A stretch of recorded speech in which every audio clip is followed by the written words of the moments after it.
So I am KB with The Beat. How are both of you? Very well, thank you. So happy to be talking to you. Yes. Oh my goodness, what a fun and fantastic film. So I will start with you, Janelle.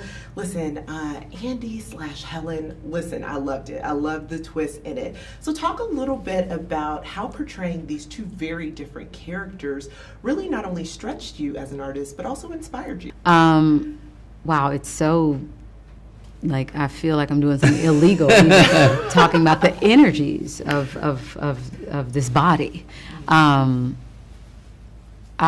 feel like I was challenged in the best possible way. I mean, when the moment I read the script, I was like, oh, I'm gonna have some fun. You know, I'm gonna have to focus because it's gonna be, you know, a lot to manage, but it pushed me in ways that I'm forever grateful for. I got an opportunity to actually show a more comedic side, you know, to me as an actor, that I don't think I had an opportunity to express. And there's those deep emotional, you know, moments where I had to go to the well with it and everything in between.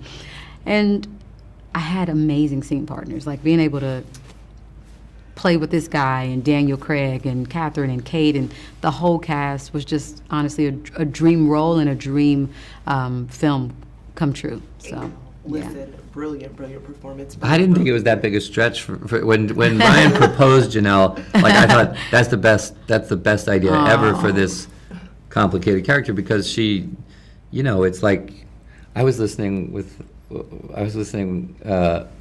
to a track I like on Arch Android, Come Alive.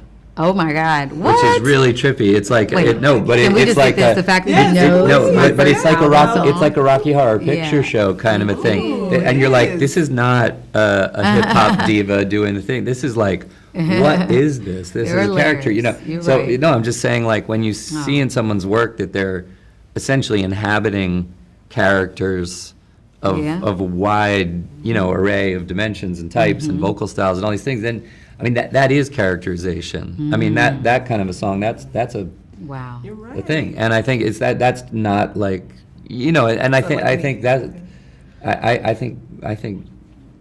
you act in your work always. Oh, I love that. Listen, you're hired. I'm taking you on the road with me as my spokesperson. I love it. Why not? I would see this duo on the road, please. Oh, Yes. I would do, if he asked me to do anything with him, it's a yes. Absolutely. Like, we had the best time, you know, just outside of just making this movie, just life conversations, and This was a good beautiful. one. I can tell. Good dance partner. Oh, yes, absolutely. And for you, Edward, you know, listen, this character could be fashioned, you know, after a lot of different moguls, I will say. But my question is to you is really like, who and what does Miles fear the most?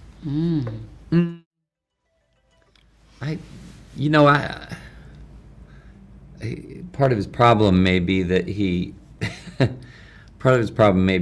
not, he doesn't ever think he's going to fail. You know, I think I'll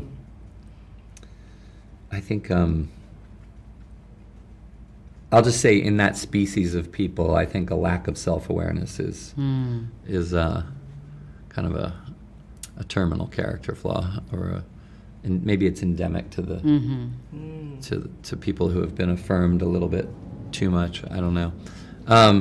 Miles also is like, you know, he like a lot of great characters, he's a distillation or an embodiment of a lot of characteristics within that we see floating in the social kind of matrix around us these days. And sort of the fun of him is in trying to almost like consolidate characteristics from many of these types of people into one very memorable version of it. And I think Ryan and I never had a person in mind.